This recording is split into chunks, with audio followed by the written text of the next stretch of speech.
Everybody, it's George K from Lead Like a Boss, and we've got a really special episode for you guys today. It's I've got a very special friend of mine, someone who was a work colleague that I was participating in a program with called Okimau many years ago. She is running for chief, and I wanted to give her this opportunity to talk about herself and what she wants to do with her career and in politics. So, Miranda, please introduce yourself and tell us where you're from, and then we'll get into some other questions. Good afternoon, George. Thank you for inviting me. I'm actually from Little Pine First Nation. We're actually neighbors to Pawmaker First Nation. So that's located in Saskatchewan. I'm Cree. My Indian name is Asnia Piusko. That means woman who sits with the rocks. Wow. Cool. All right. So talk to us a little bit about your professional background and just to set people up and help people understand some of your qualifications for running for this office. I went to the University of Saskatchewan. I have a degree in human resource management. I'm currently taking part-time evening classes for my master's in HR. I also have 4 diplomas. So while I was working, I've taken some training such as accounting, income tax, and payroll administration. I've also have taken travel and tourism. But before that, I also took my business management and family intervention and youth counseling. So I've taken a number of training courses to get me to where I'm at. All right, that's very impressive, and I really commend the fact that you're a lifelong learner. You're taking classes now and to improve your skills, all for the benefit of serving. Talk to us a little bit about your service career, like in terms of what you've been doing to serve the community in the last little while. Okay, for the last 6 years, I've been working with Terry Brown, who's the CEO of Okimau Community and HR Solutions. And we work with First Nation communities and organizations right across Canada. So we provide consulting services. We do from very small workshops to big projects in the community. So my role is to provide workshops to leadership, to managers, supervisors, and alike. So I come in and provide training on over 130 different topics. So Wow. that's but I specialize in HR. So most of the people who do attend my training are learning how to be professionals in the HR realm. It sounds to me like you've done a lot in the community. Can you share with us some of the results or some of the wins that you've had, so to speak, in your career, in your working career with the nations? Well, first of all, I really pride myself in being a member and representing Little Pine wherever I go. So people know me, leaders know who I am, managers know who I am. So I have an extensive network out there in the community. So I also know people in the higher levels of government, such as AFN and FSIN. So that experience alone and the next networks I've gained throughout my years of doing consulting work really helps with what I'm trying to do fast forward. Yeah, I can only imagine. One of the things that I think we all recognize, folks that work in communities, is bringing communities together and helping them to function more efficiently as teams rather than everybody doing their own thing is really important. When you look at your political career, I know this isn't the first time you've run for office. What have you learned in the sense, what are the things that you think will make you a good chief for your community?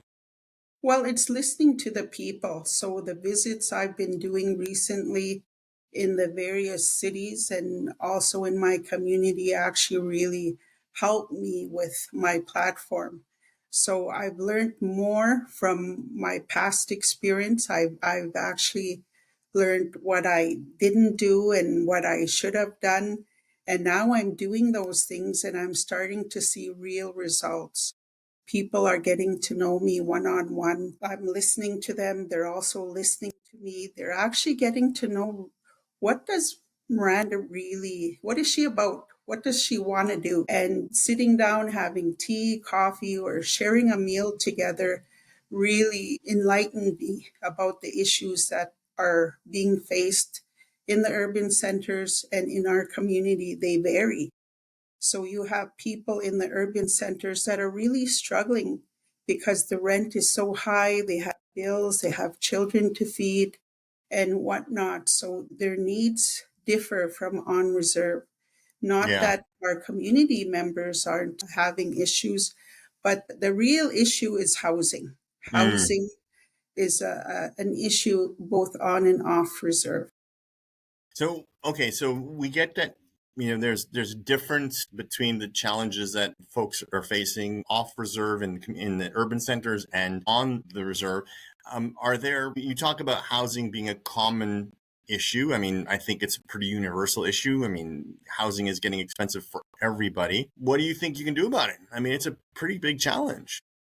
Well, one of the things that we're really facing in our community is audits not being done. So there's been 7 years or so of audits that haven't been done. So that really affects our funding agreements.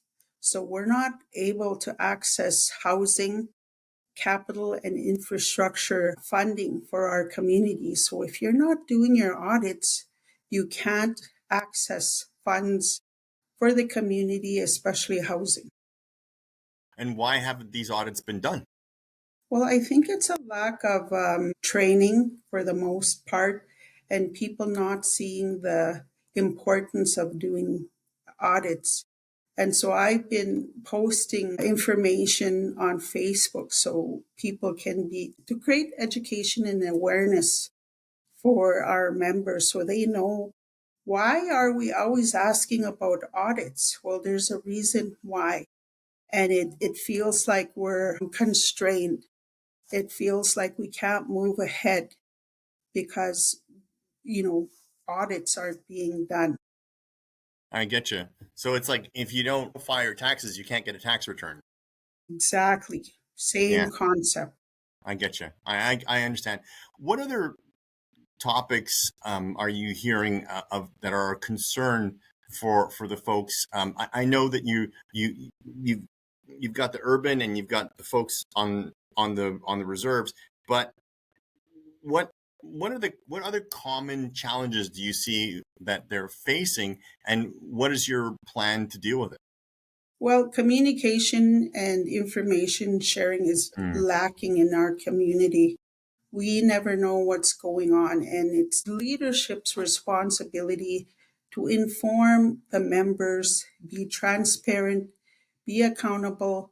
Those are key in our community and must be mandatory. So, in order for us to know what's happening in our community, they need to be forthcoming with that information. So, finances is like a big issue for it's a toothache. Everybody wants to know, well, how much money comes in? How much money is allocated to every program? What businesses do we have? What about the land leases? How much money are we getting from the farmers who lease our lands? What about the Lloyd Casino and Gas Bar? Nobody knows what's going on with our businesses, and audits aren't being done. So that's a big toothache for everybody. Wow. Okay. I mean, I think that's a pretty common problem for lots of different communities. How do you solve that problem? I mean, engagement rates are low pretty much across the board. How do you see, what do you think is a way to change that? How do you reverse that trend? Well, one of the things is being open and honest about your leadership, all of them, knowing that people voted you in for a reason, that you had the knowledge, you had the skills and abilities to be a leader, and you're accountable to the people. They're like shareholders. They want to know where the money's at, where it's being spent, and why they're not being helped. If this money's coming in for each and every one of us, then why are some being helped and others aren't? Yeah. I mean, I think that's I think that's pretty key. What do you think is the key? So how would you get that communication out to the people? How would you, because town halls are notoriously poorly attended. People Mhm. aren't going, people don't fill out surveys. How do you get how will you, as chief, how will you encourage more engagement so that you can give people information, but if they don't read it or they don't respond to it, it's not going to go anywhere. Right. So I've been talking to people on the phone, whether it and Facebook, and we've been attending the leadership forums. So we have an opportunity to let people know what our platforms are. And one of the things I have stressed is meeting with the people one on one. So we have a hall in our community. It doesn't have internet. So the first thing we need to do is have high speed internet. Also, to create Zoom accounts so that our urban members have access to us when we have meetings. So I'm So important. proposing we meet every month with our members like they do in legislation in the legislative buildings.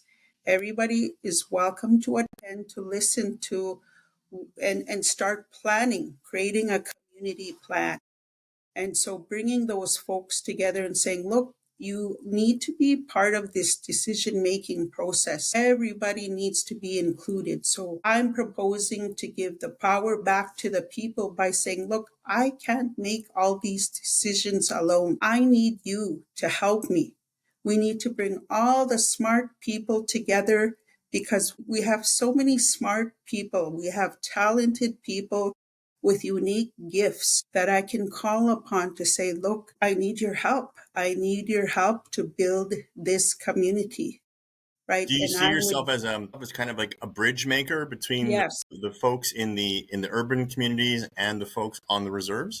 yes, I would be the middle person, the mediator, the facilitator saying, look, we need to build these committees or boards because a lot of you are very instrumental and will be instrumental in building this community.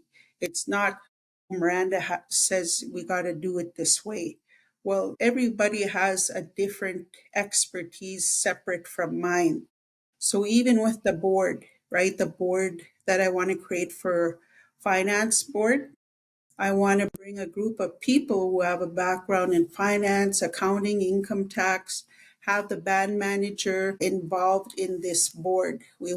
I want this board to exist. So these people have a handle on our band operations and finances and can help me create a plan for the future.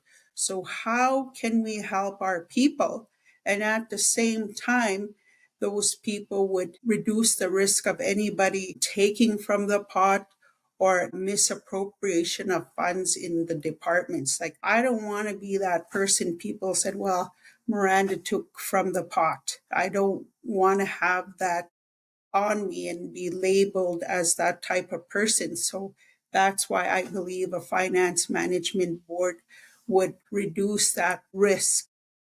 Yeah, I think if you're talking about creating more transparency, if you're talking about Yes. giving people access to information, if you're talking about Mhm. having these meetings where people can ask questions, they can get answers, Through the I think board. those are things that I think a lot of people take for granted.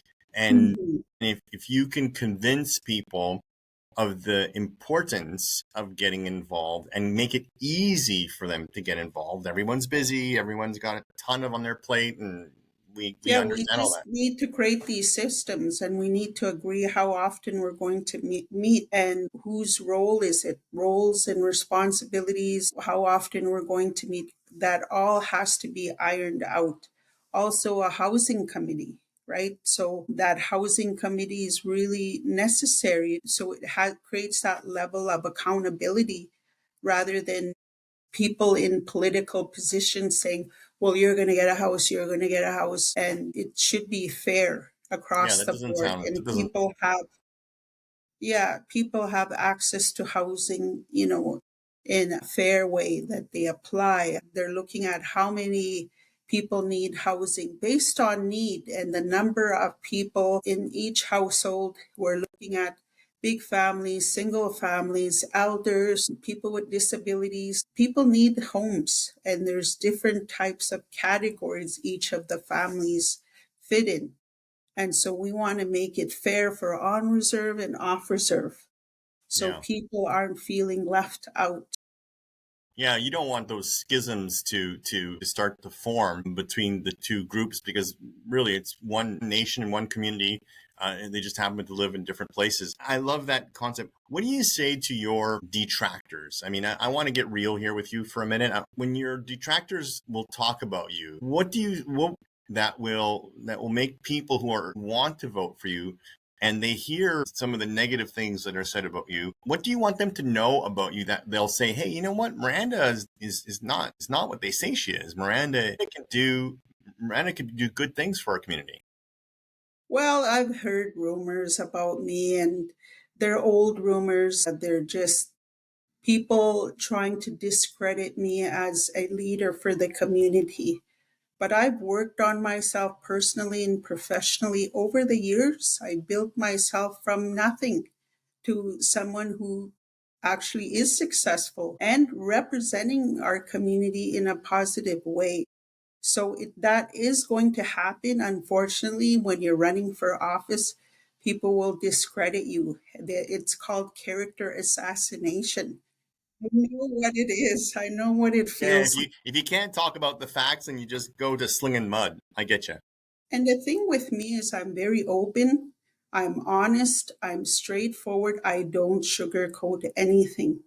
So I handle stress quite well. People can ask me very difficult questions and I can answer them openly and honestly. And then the naysayers, the non supporters, they really never do say anything to your face, I find, only behind your back. But what can you do, right? There's really nothing you can do if they're not forthcoming with that perception of you, right? And sometimes people feel like I'm a threat when I'm not. I may be straightforward, but I'm kind, I'm caring, and I'm giving. If anything, those are traits people know about me that are close to me. So I agree with you 100%. So let's say you're successful, you're the chief. What would be your first task? Like, what would you get done? I mean, when we look at big elections, we always look at the first 90 days or the first 100 days. What would happen in your first 100 days? Well, the first thing I'd like to do is open the books, okay, where we've been fighting for years to about transparency when it comes to finances. So, first of all, I would meet with the band manager who would report to me and say, okay, we need to take this information to the people. How much funding do we get for the band? Does it include off reserve band members? I need to know that information so I could take it to the people. And what money is left, when I get in, how much money is left in programming in each of the departments, the programs, the services. I need to know where it's sitting. Also, with our agricultural benefits, I need to know what's left in there so people know what we have to work with to build our economy because we don't know any of that information. Would you make it public? Yes, I don't need to name any names. I just need to give them dollars and cents. And for me, education and awareness are key. If we don't know these things, how could we plan for the future? Yeah, I agree. I agree. Okay, what else? You got 100 So days. You got 100 days. yes. Yes. So from there, I would schedule monthly meetings. So that's the reason why we need internet, we need Zoom accounts, we need people involved in person or online. Every month, we're going to meet. I promise that, to meet and talk about every subject, whether it's finances, government, social development, youth strategy. There's so much planning, there's so much work that needs to be done. And I need them. I need my people to come forward, to step up and say, let's do this together, Miranda. I know it's been needed and we've never been involved or been asked to be involved. Wow. So, as an HR professional, what kind of training, what kind of HR training do you think is needed amongst council members and amongst support staff? Because what you're talking about is a pretty ambitious plan. What would you do to equip your team to be able to deliver such an ambitious task? Well, the leadership, for one, has a separate type of training that's needed, whether it's management training that has HR in it, as well as finance, you name it. We need like a 5-day training program for leaders so they know what to prepare for when they're coming into office. I may know what is needed. Hmm. My council may not be equipped to take on such big roles, Yeah. such and put on such big hats. So there's a training that is required for them, and HR is probably one that's key. Not just finances, but HR, because they have to work with a number of different types of personalities in our community. Conflict resolution is another. There's a lot of angry people, and Yeah. rightfully so. So Yeah. they have to learn conflict management. We're going to learn about lateral violence and how it affects our community, even to have businesses. If we're going to constantly bicker and fight amongst each other, it's very difficult to move forward on business ideas when we do that. But I understand where they're coming from. So there's going to be a lot of training for not just our leaders, our staff, and our members. So there will be training available for the community. Like I said, I've trained on 130 different topics, but I could call people in to come and do that training. I can do it, but with the amount of work that I'm going to be looking at, I wouldn't hesitate to bring people into the community or find members in our own community that have the expertise to provide that training. Yeah, I think that's so important. I mean, your ability to delegate is really going to come in handy when it comes to tackling some of these bigger challenges that you'll be facing. So I definitely think that those skills will come in handy. You know, we hear politicians of every stripe, you know, making lots of claims and promises and so forth. And of course, everyone, you know, that's normal and that's kind of how it all works. The question that's at the tip of my tongue is like, what makes you different? Like, why do you think you will succeed when so many before, you know, have failed to deliver on some of the key things? I mean, some of these what seems to be fundamental things like transparency of information, access to information, ease of communication, bringing communities together, like bringing two disparate groups together. These seems like fundamental things. Why do you think you will succeed where your predecessors have failed? Well, it's very difficult assessing what happened in the previous elections. It's always the males that seem to get favored over females. Not that we're any different. I think females bring a lot of strength to the community as far as bringing education and awareness. We have the lived experience. We've looked after our children and sometimes alone. And a lot of our females are involved in the community in every aspect, especially when it comes to community events, funerals.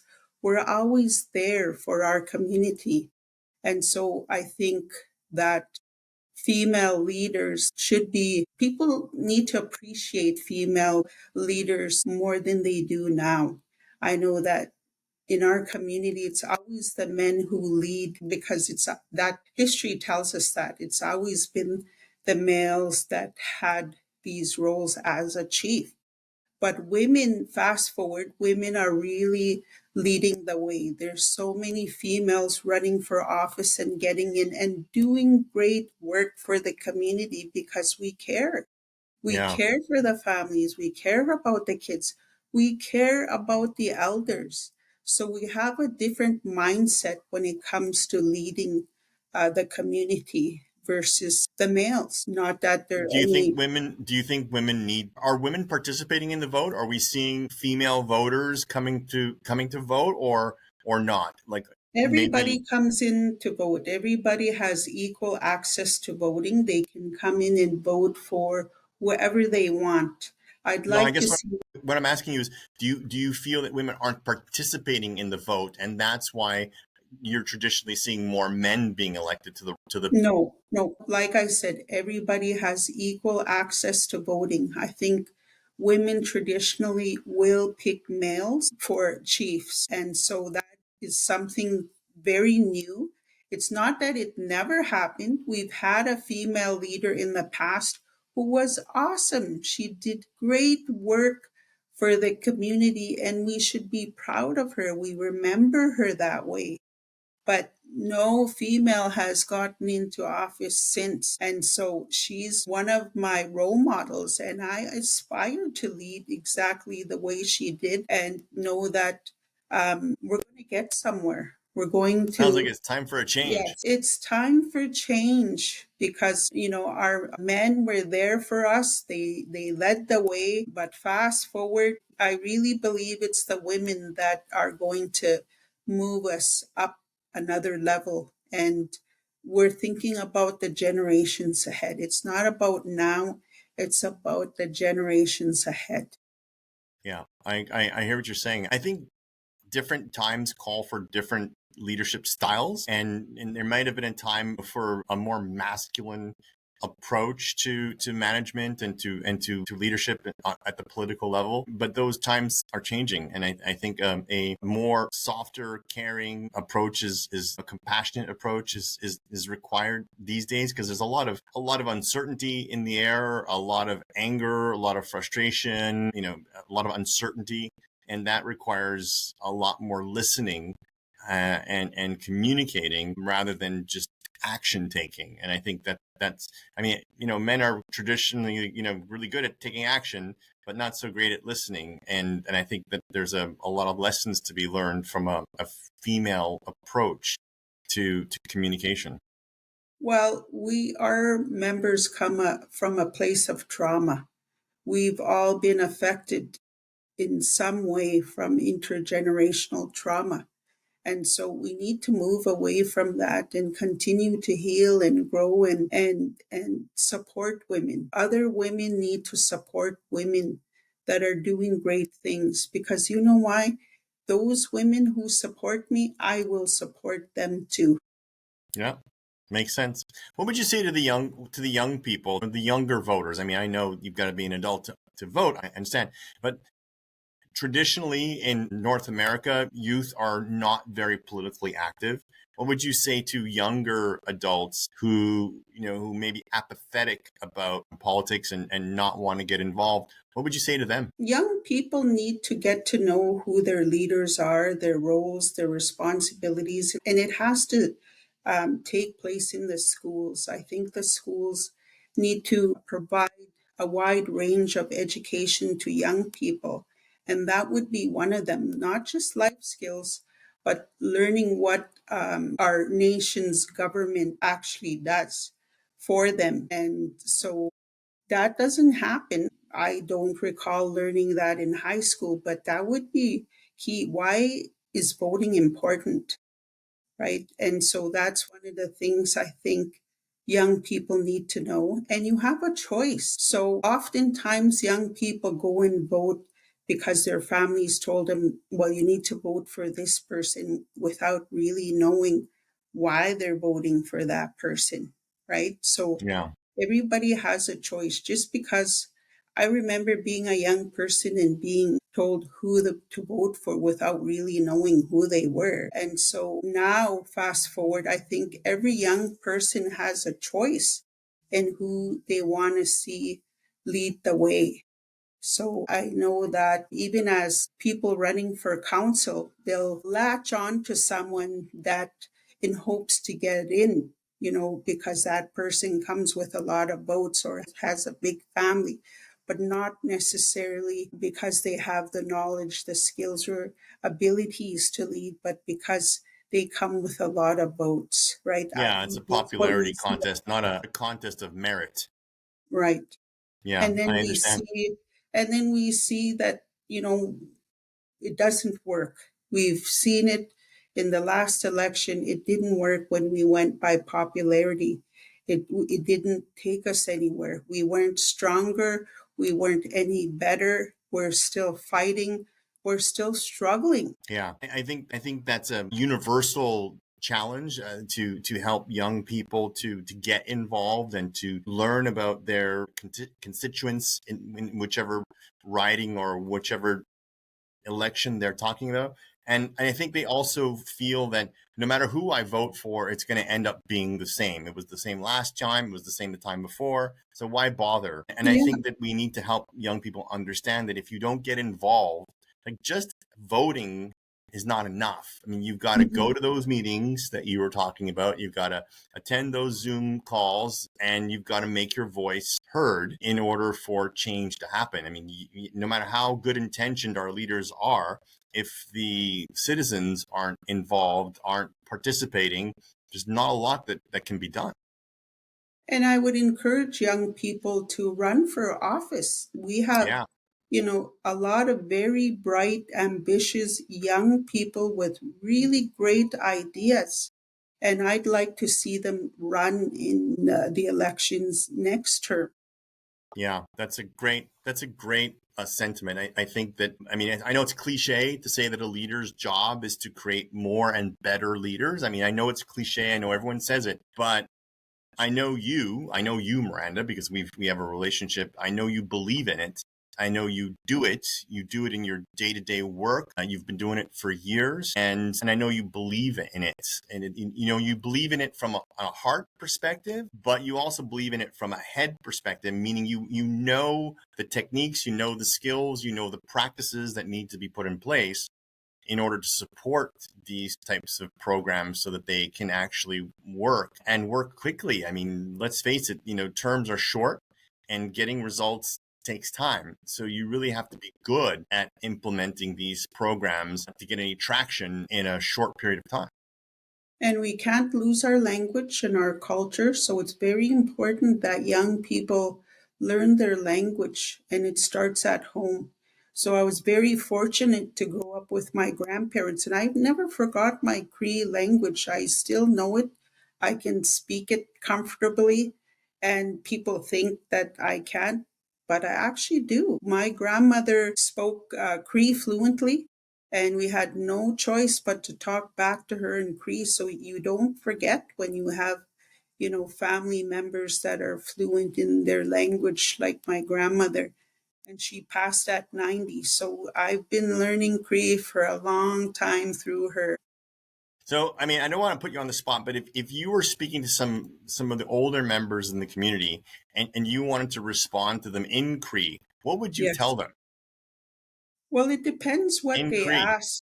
Yes, In Cree. What would you tell them? in Cree.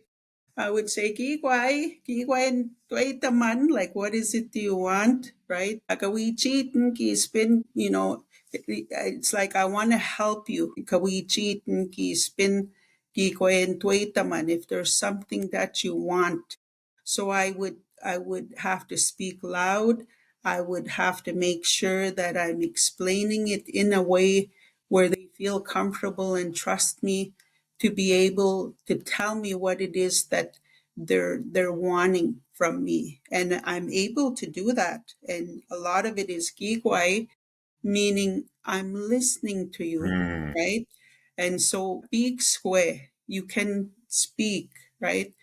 Gigwai taman, what is it that you want? Kawichitin, I will help you. Kapit mswats kawitama wak I seen wak kigwama kan taman. I can tell the people what it is that you want to say. I Yeah, can advocate for you. that's great. I mean, I think I'm hearing that bridge making theme happening a lot here. Bridging the communities on the reserve, bridging the communities in the urban centers, bridging the young with the old, bridging the language, making sure that everybody can be heard, feel safe to speak. Because I think that that's a big problem these days. I think a lot of people hold back saying what they want to say maybe out of fear of reprisals, but I think more just of fear that no one's listening. Why should I say anything if no one's going to listen or no one's going to do anything? And I think if you can convince people that it's safe to talk to you and that you will actually try to do something with that information, I think that's the beginning of a change. So, one of the things I want to do is develop a survey, and all our members would be involved in not just developing, but out the survey. It would go to both on and off reserve members. They'll have a say. They'll provide feedback on what programs and services they require, because our needs vary from the elderly, from the youth, families. We have different needs in the urban centers versus the community, and it would involve, health care, for example, right? Our healthcare needs vary because we have people that have diabetes, they have cancer, there's different ailments that you see in the community. So I want to be able to improve the services that they currently get, and because of my ability to write, I'm able to apply for grants, so to improve those services that we currently have. Why isn't anybody doing something about that? If there's areas we need to improve, we need to assess that. We need to bring those issues forward and figure out a way to do better. And is it our programs and services? Is it training our staff? Is it the funding that we get for healthcare, for example? Then those are things we need to explore and improve. Yeah, I think your experience working with some of these larger organizations in different parts of the country, both First Nation organizations and other organizations inside the government, the federal government and the provincial governments, I think that experience will serve you well in this role and helping people to understand that, yeah, you can get more. You can get more services. Yeah, you got to play the game. Yeah, you got to do the paperwork. Yes, you got to jump through the hoops. But if you jump through the hoops, you get what you need, you get what you deserve, you get what you're owed. And I think that's I mean, it's part of the game. And I think you're willing to play the game in order for the nation to prosper. And I think that's really, really important. As we kind of wrap this up, I just wanted to ask you if you were to fail, if you were to not get elected, what would you wish for the winner? What would you wish for them to do to serve the nation better? Well, they're welcome to read my pamphlet, take those ideas I wrote there, and use them so that it benefits the people. I The love it. ideas I put in that pamphlet, it's for everybody to see, for everybody to use those ideas to make it a better place for Little Pine. Just because it came from me doesn't mean that they can't use them. I I love it. want Little Pine to succeed. I want the leader to do a good job, most importantly. I love it. That's that great words from a person who's got leadership written on their heart. I think that's amazing. It's not about ego.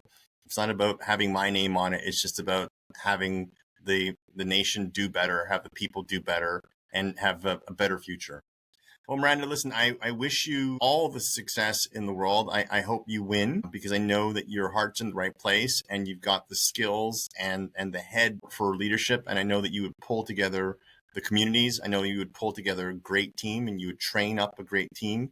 And I think that everyone in the community would benefit that. Where's the best place for people to get information about your platform? When is the election? How should people get to the election? Like, let's get some practical information out there. Okay.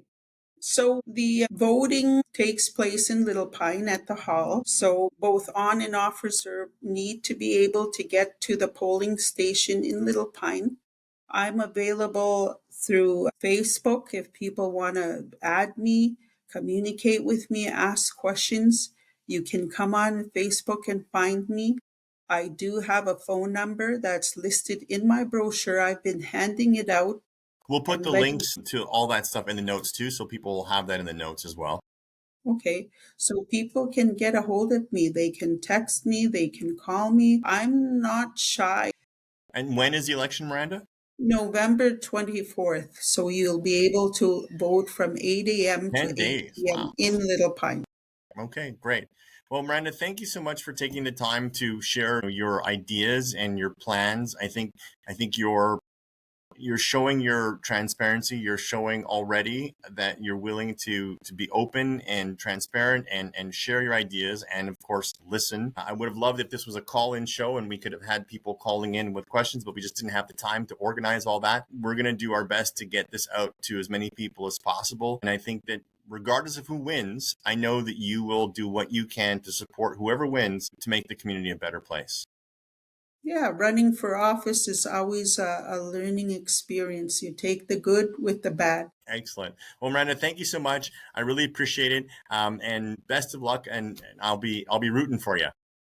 Thank you very much. Hey everybody, hope you got a lot of value from this show. Please like and subscribe and share this with other entrepreneurs that you know.